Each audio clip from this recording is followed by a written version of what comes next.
অজেদ Chowdhury ticket যদি পায় আমার ভোট না দেয়।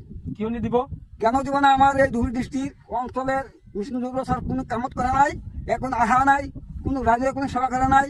যে কংগ্রেসের টিকিট অঞ্চলের মধ্যে এই জায়গায় পাবো তাকে ভোট দেওয়া হবে, অজেদ চৌধুরীকে ভোট না দেয়। কিন্তু কোনো ভালো না ভাই, আমার এই জায়গার মানুষ কোন জায়গায় ভালো পাবে না, দুপুরি পায় না, মানকাসর পায় না, বিষ্ণুযোগ্য স্যার ভালো পায় না। এখন আমরা দেখতেছি অজেদ চৌধুরী টিকিট পায়, ভোট তাও না দেয়। অজয় চৌধুরী যদি কংগ্রেসের করা টিকিট লয় হ্যাঁ আপনাকে কংগ্রেসের ভোট দিয়ে দিব। কিন্তু আমরা দেখতেছি অজেদ চৌধুরী যদি টিকিট যদি পায় আমার ভোট কেউ না দেয়। আমার ভোট দেবো অন্য টিকিট যদি পায় পাবো। বেলেগ মানুষ যদি ভোট টিকিট দেয় তাহলে তাকে দিব। বেলেগ যদি পায় তাহলে তাকে ভোট দিয়ে আমার বিপুল ভোটে দিতাম। কিন্তু এই চেষ্টাটা করে ভোটটা মানে অনুরোধ করছি ওকে না দিয়া অন্য বেলেগ মানুষ যদি টিকিটটা দেয় তাহলে আমার ভালো লাগবে, তাকে ভোট দিয়ে বিপুল ভোটে দিতাম। যদি কংগ্রেসের করা অজয় চৌধুরী টিকিট দিয়ে কাজ ভোট দিব।